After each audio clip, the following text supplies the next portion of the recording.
Great. Cool. And so, Joanne, did you want to introduce Sarah? Or Yeah, go ahead, and I'd like to introduce Sarah, who I work a great deal with, have the great pleasure of working a great deal with at Supidoo, the web design firm that Longleaf is working with. Just outstanding group. I can't say enough good things about Sarah and the group there. And she's been customer services director at Supidoo. Joined in 2015, but she's been working with publishers of all stripes for around 15 years. Prior to Supidoo, Sarah worked at the global digital agencies and enterprise media houses such as Orange and AOL. So websites, web content, and discoverability are nothing new to her. So we are extremely pleased to have her join today and give us our overview of improving your web discoverability. So Sarah, your turn. Great. Well, thank you very much. So all the attendees are on mute. I've not used GoToMeeting before, but I believe if you type your questions in the message box, I will be able to see them. So I'll answer them after each section. Each section I've got a takeaway, and I think that would be a good time to post your questions about that subject. And before I dive in, it's probably a good time to say that I'm focusing on web discoverability outside of Amazon land in this presentation. I'm sure Amazon land can be another webinar, but I started doing both and I thought, whoa, you know, we'll be here for hours. So I've just kept it on improving web discoverability through your website. So just a quick brief summary on who Supidoo are. If you haven't heard of us, we offer search and website solutions to the publishing and press community. We're based in the UK and US, but we work globally. So what makes us an authority to provide this insight? Well, we are metadata platform experts and we are website experts, and we work only in the publisher world. So hopefully we can transfer some of our knowledge over. Here is a slide, just gives you a bit more insight into who we are. We work with over 200 publishers and imprints presses worldwide. And we're all about improving a publisher and press's workflow and ultimately the bottom line. So why are we talking about discoverability?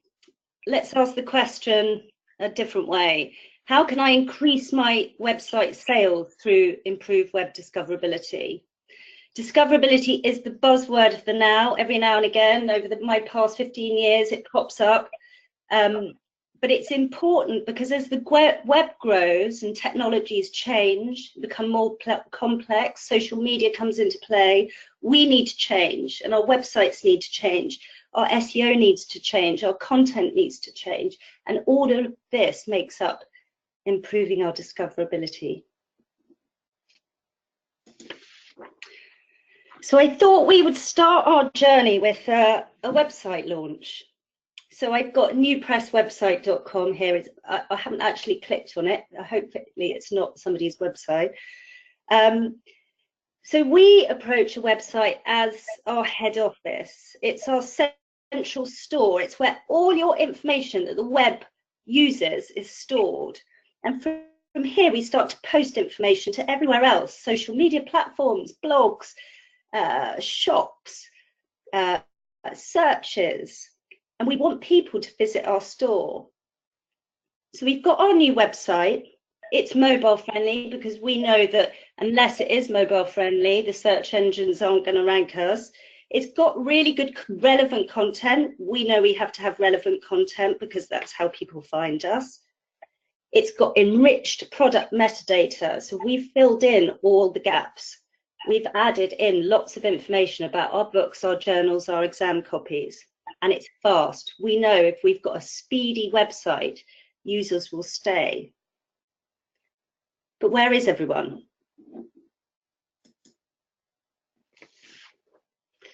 Here is our website. For the purposes of today, I thought I would leave, well, the scholarly community and go for cooking fans. So we've got our well-designed, targeted website at Cooking Fans. We're looking at our Google stats. Is it performing as it should? Is it delivering the best value for our business? Are we reaching the right audience? How do we know if we're reaching the right audience? Is my website okay, or could it be doing better?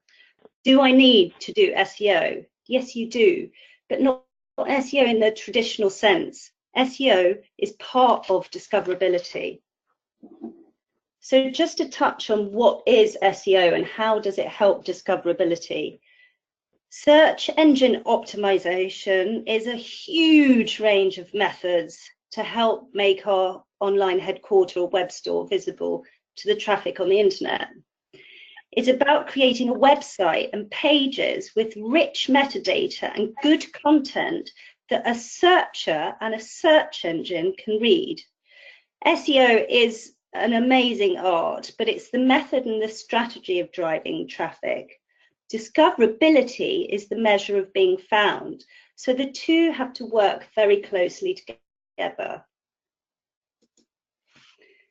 So how do I improve my discoverability?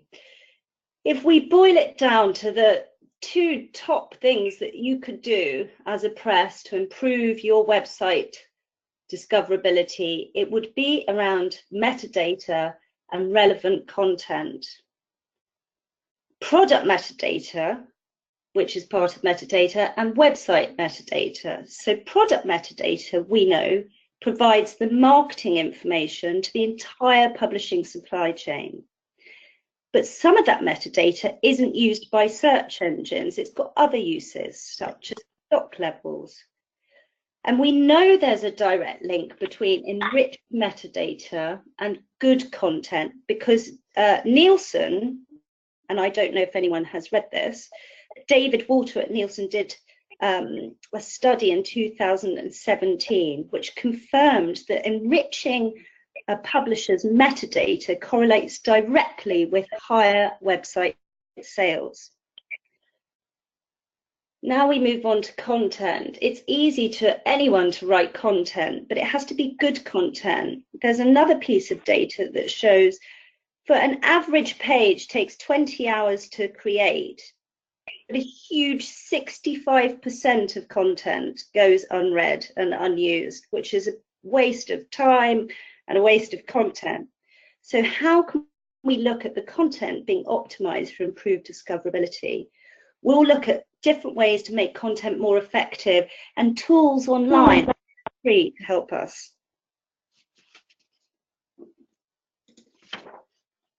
I've created a kind of discoverability checklist here. So we spoke about metadata and we spoke about content. So if we've got metadata, what exactly do we mean? We all talk, as publishers, we talk about metadata all the time as product metadata, but we have other metadata. We've got website metadata, SEO metadata, and then we've got metadata within our content. Try not to confuse everyone here. The product metadata is really important for discoverability, and it's really important for our websites because it more often than not, it's automated and it's kind of like our 24/7 sales team. It just sits there. No one has to do anything with it. It drives traffic, and the more we add metadata to it, the better it becomes at selling for us. So we've spoken about SEO helping our website to be found in search engines. And now we're moving into metadata and what that really means. So this is the end of the summary. And so if you've got any questions now, please do ask them. But our takeaway here is concentrate on your website with good content. And we'll go into a bit more about what makes good content. Good taxonomy, simple, clear navigation. It's got to be fast and it must be mobile optimized. When we talk about taxonomy and clear navigation, I know from working with many different companies and enterprise companies building websites that the homepage is a vitally important, well-loved page within companies, and everyone wants a piece of it. But trying to keep it really simple and clear for the users is vitally important. This is another piece of industry research, which I believe was mentioned at the AUP data conference recently. So MIT Press, and this was actually around Amazon, but more the metadata challenge. So they improved that by improving their backlist metadata, they increased their sales by 20% in just 12 months through a website, which is huge. So we now have two really key industry researchers saying that enriched metadata directly increases sales. So let's go through the metadata that matters. Within our sector, book and product metadata, website and SEO metadata, and good website content. So metadata this, metadata that. What is metadata? So metadata is data about data, but it's not actually any data itself. It's how the web communicates. It's how the code speaks to other bits of code. So book and product metadata, we all know it's the information about our book, our journal, our exam copy, the title, the subtitle, the author, the summary, the description, the categories, the genre, the ISBNs. It's everything wrapped up, usually in Onyx or about the metadata. And that's how users can find it on our website or in search engines. Website metadata are keywords and phrases that describe the contents of the page. Quite often these pages sit around our product metadata. This also allows search engines to build a picture of our site and our pages that link those pages to a user search. So SEO, oh, that's, I found something on the web about pages to users. I'm sorry, Siri's gone mad. There we go. So SEO metadata is the title, the description, and the keywords, and what we call the robot declarations, sitemaps in our code. So when we talk about discoverability at Superdo and SEO, we start with metadata. We look at your product metadata and your website metadata, and we start enriching both those facts to build up a good website and make you visible on the web. What makes good product metadata? So it's the information that describes our book so they can find it when they make a search. The title, obvious, but always use a subtitle. Author, obvious, but the more information we can add, the better. And if there's any hyperlinks to the author, use them. Appropriate categories, add it to as many categories as you can. Amazon, I believe, allow you to add to 5 or 6 different categories, whereas Google Scholar, there's more. So each place that you post this, adding categories is important for discoverability, as are keywords. So again, there are rules about how many keywords you're allowed for what, but make sure the keywords are not repeated and they are relevant to the product. And you can change your metadata at any stage. Once you've posted it, you can change it directly after. So you can keep analyzing it, seeing if it's working and modifying it.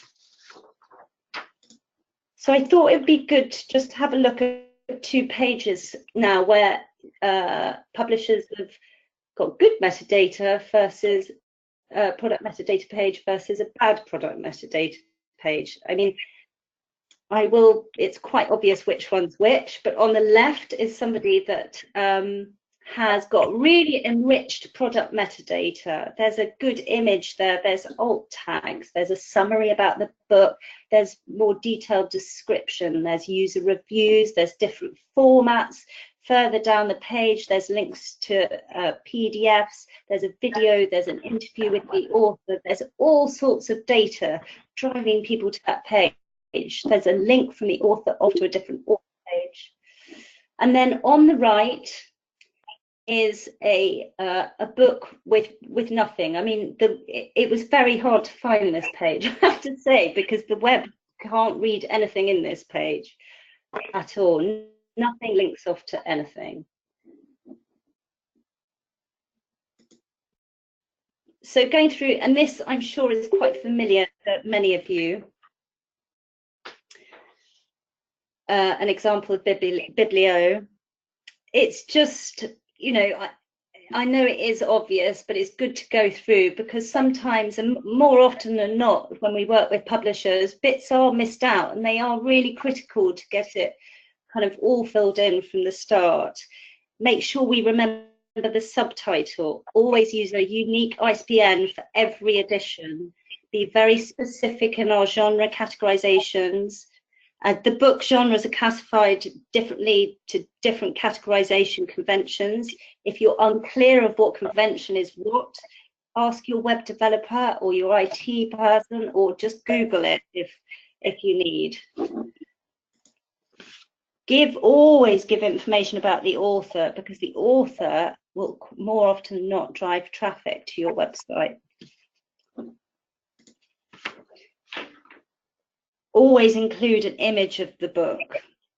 We make sure that you've got it compressed, it's got alt tags, it's optimized, but it's really, really important because it's engaging, and this will lock into providing good content. Use relevant phrases and keywords and a good description.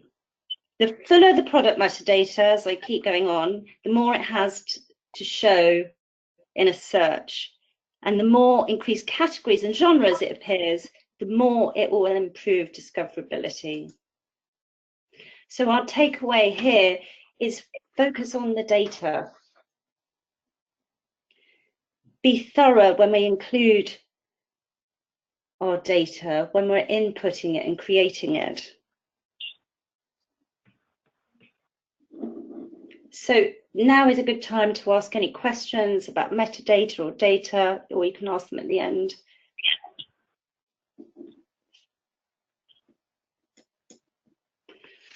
Well, let's move into good website and SEO metadata. So I mentioned AUP marketing in the big data session. A major emphasis I hear from Ingram, Firebrand, MIT was about discoverability and how to spark discoverability. So when a search engine crawls your website, it's looking for metadata and good website content to reply back to a search. Yes, visit this website. This has got everything you need to read. And that's done through metadata and keywords. But I must add now that keywords are they're not the same keywords as they were in the 90s. In the 90s or even the early 2000s, people used to list endless keywords to try and drive traffic to their website. Google doesn't even read keywords anymore, but they need to be part of the content because the algorithm needs to check that your content is relevant to your metadata. So the cornerstone of discoverability, we know, is SEO metadata, but it's also good website content.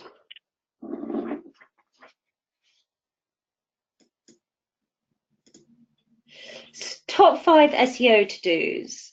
So there are, when we build websites for presses and publishers, we create all sorts of meta tags and HTML tags and micro meta tags. And it's a very, very long, complex art, or it can be. But there are 5 top SEO to-dos that anyone can do, and they will make a massive difference to discoverability. The first is your title, your meta title, and this is your clickable phrase that you see as a search result. Then you've got your meta description. So this is a description of what's in your website or your web page in 3 or 4 sentences. Then we have the keywords scattered around the content pages, and they have direct correlation to the page content. Siri's going mad again. There we go. Sorry, everyone. Then we have robots. So robots are the crawlers, the search engine crawlers, are crawling all this code and the metadata to find information to deliver back to the searcher. So how far do you allow the robots to spider through your website? The more metadata and the more SEO and meta tags that you add, the more it will crawl through. And then there's this thing called revisit after, which is quite a clever, fairly new kind of meta schema tag. So when someone leaves you, how do you appear on a search of theirs again? A good meta title. Now, I've used Neil Patel. I don't know if any of you know Neil Patel. He is quite a well-known SEO blogger. He's really, really interesting. He's got loads of YouTube short videos, so I would look him up. Anyway, you can see the URL. So that meta title is really important because it shows like the main name of the website, what kind of web page we're looking at, and the name of the web page. And this is what's displayed in the browser and tells the reader what page they're on and the search engine what page to show. And this is where your keywords come in. A good meta description. Now, that of course there's all sorts of rules about like the length of descriptions, how they should be written. Search engines use snippets in the search results, but it's important to spend time on your description because you want to control what's being sent back. If you don't put a meta description into your the top of your web page, then it will just pick out content from your web page, and it might not necessarily be what you want to show the world. You may want to show them something more engaging, a call to action, or more structured content. So will search engines always show your meta description I write? No, but you can help mitigate that by writing good meta descriptions. So here's some examples of where they do and they don't. I believe we share this afterwards, this deck, so you can have a look then. So the takeaway is make sure you understand your metadata, at least from a basic level, and ask the questions to your developers, IT teams or agencies or whoever is doing your website. What is my meta title and what is my meta description? Good website content. So great content obviously makes a better website, but it really, really improves your rankings in a search. And as I mentioned, it's the cornerstone of on-page SEO. But it can't be duplicate content. When you write your content, you have to make sure your keywords are used in the title, the first paragraph, and throughout the body, but they mustn't be duplicate. We build websites using WordPress, and a really great free plugin is Yoast. And whatever content management system you use, there are these plugins and these free internet tools that you can use that help you write really good content. They also help you, once you've got your content up, analyze it, and they will pick out parts that maybe need to be changed, need to be optimized, have duplicate content, so you don't have to spend hours and hours doing all this yourself. And the content provides the information to educate that search engine crawler about your website. So once it's found your metadata, it trawls through all your content going, does that match my metadata? Yes. When we write page content, we always say be original and grammar. Now, I mean, I'm with a good audience here, being in the scholarly world. I'm sure grammar's not a problem, but with some of the other publishing sectors, grammar, it's really important to get it right, because you won't appear if it's grammatically incorrect. Make content actionable, so that's hyperlinking, asking questions, be engaging, adding images, videos, and again, being relevant to your metadata. Here's an example of Yoast that we use in our WordPress websites, and you can see it highlights red, which is these are the things you really need to change. Then amber, it's like you should change those, and then all the green is look, that's all the stuff you're doing really well on. And it further gives you pointers on how to improve the red and the amber. So you're never alone with these tools. So the takeaway is post content regularly on your website. They like fresh content. So they recommend at least twice a month that your content of your home pages or non-dynamic, so non-product driven pages, should be updated. And this can just be a title or an image. It doesn't have to be the full thing. And then analyze your content and use behavior. So then we go into analyzing your efforts. So you've done all this work on your website, and I mean, it sounds like it would take ages, but actually once you've got Google Analytics installed, which is a very simple embed code, and if you buy a WordPress theme, it's often included in that. It's free, and you go to the main page and you can click and see pages users are visiting, and look at those pages and see which ones are doing well, and do the same methodology to your other pages. That will help you understand your user behavior, and you can keep modifying and changing and analyzing. It's a few minutes per week.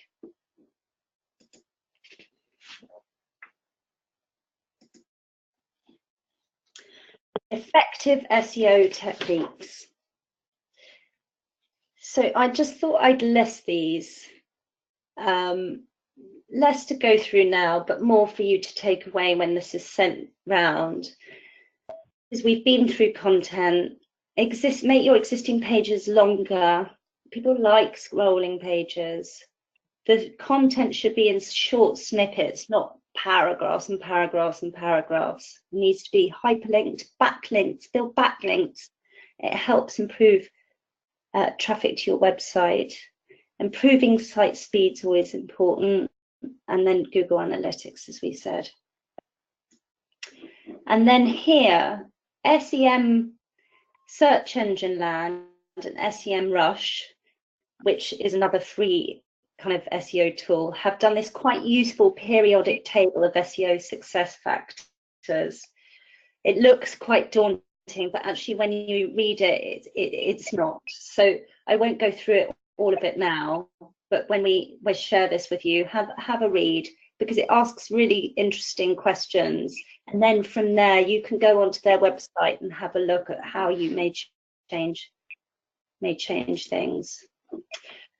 So we've talked through 5 ways to improve our web discoverability: improved product metadata, improved website metadata, SEO metadata, good content, and analyzing and reviewing and modifying.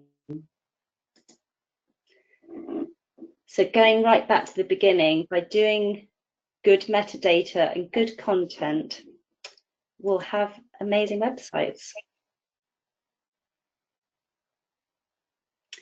And we always say to our customers, once we launch a website, start small, keep it simple. And from there, once you're comfortable with what you're doing, you can grow it and try something new.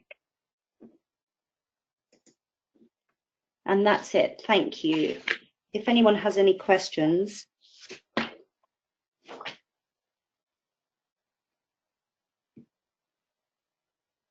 Can everyone hear me? Hey, Sarah, it's Joanne. Thank you Hi. so much for that. I have Not a everyone's question. asleep. Is that, no, they're all there. Actually, Stephen was, Oh, you've gone. yeah, Stephen was asking to be made the presenter, but before that, Stephen, can you unmute yourself, or are you on phone? You there? Oh, that was some time ago. That was still there. But Paul asked, what is Superdu's approach to Google's mobile indexing? What exactly do you mean by Google's mobile indexing? Paul, I'm going to unmute you. Okay, I can Oh, unmute there you myself go. too. Go ahead, Paul. So as Google rolls out their mobile index and Yes. their approach to websites, I know that most websites are mobile friendly. At the same time, the way Google indexes their sites, I didn't know if Superdo had an approach to it where they make in individual mobile pages to help with the index, or were they just allowing the mobile friendly version to be indexed?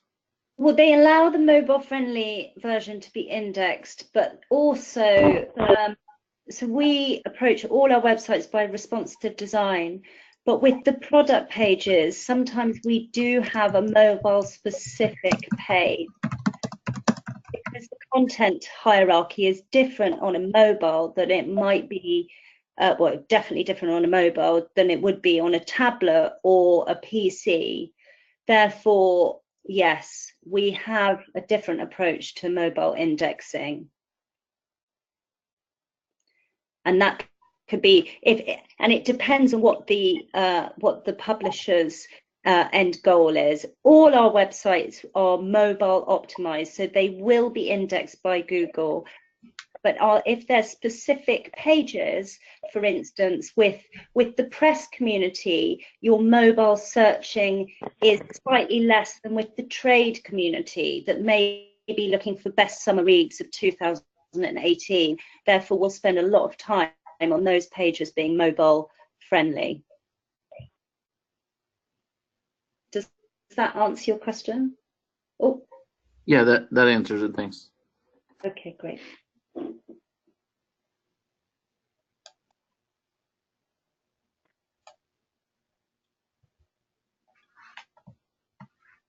Anybody else? Does anyone? So I have another question, if you don't mind. Shoot. Are you, when you work with your large publishers or trade publishers, do you encourage them to create their own original content to help with their Yes. SEO? Okay, so are they doing, like, how do you help them structure that? Are they doing like a consistent type of blog? Are they doing creative content on individual titles? How do you help them with their, or how do you? So we automate all the product pages, and that might be the author pages, the events as well. So we do the kind of SEO optimization around that's in the HTML tags and the micro metadata. It's the other content that they spend time on. So that's about them. The blogging is kind of really critical for the large trade publishers and for any publisher, because you guys know your business and you know your audience much better than everyone else. But to check whether the content is web friendly, then use these plugins like Yoast. That's what we do with our publishers. We're using these tools to help them improve their content.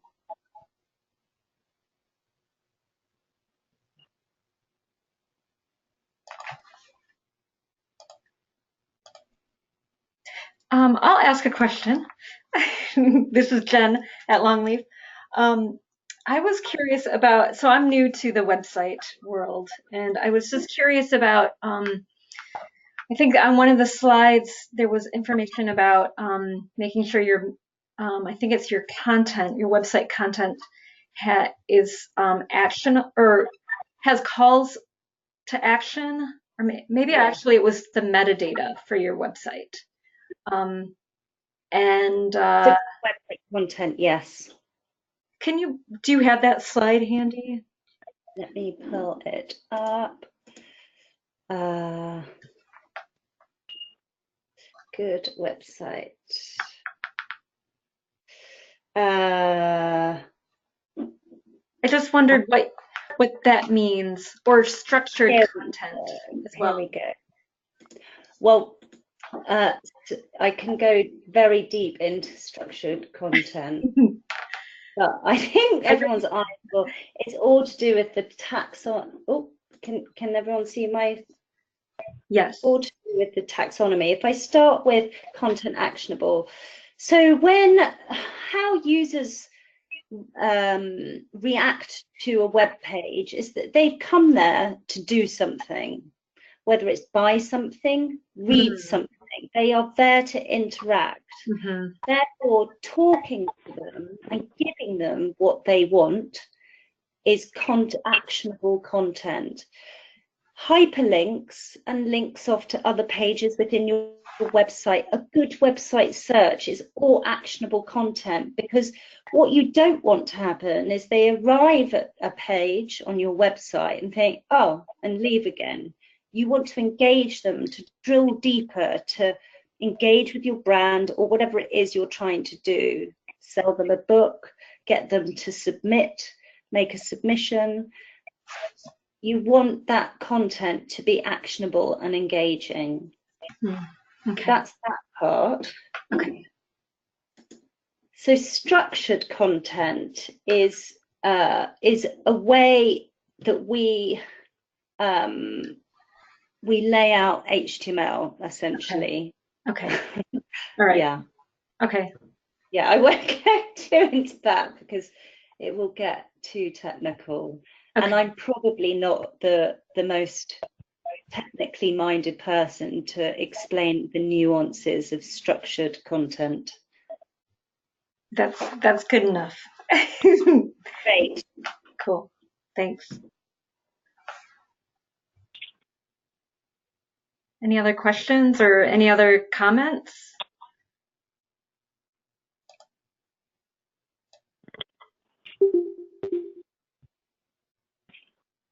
No?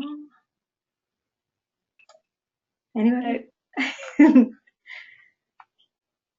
Okay. Okay. All right. Well, thank you so much, Sarah. That was really interesting and informative. Cool. Thanks. I hope it didn't blow everyone's minds too much. No, I think it's really, a great foundation to provide. And so, yeah, if you wanted to just send through your deck to us, yes, then we can share that with everybody, and we'll make this recording available as well. And then also, just to put a plug in for our next webinar in August, it will be on Basecamp. So the topic of Basecamp. All right. Excellent. All right, thanks. Well, thank you so much, Longleaf, for inviting me, and thanks everyone for joining. Yeah, definitely. We appreciate it. And remember, this is Joanne. Remember that if you have any questions about this, anything that you felt like you couldn't reach out because maybe you thought it was too simple a question or whatever, that we're always here for you to answer those questions. And, we can get Supadu on the line and answer any other questions you might have about this, because it is a very important and can be somewhat complicated subject, but extremely important. So thank you so much, Sarah. Yeah. Great. Okay. Take care. Well, thanks, everybody. Cool. Thanks. Bye.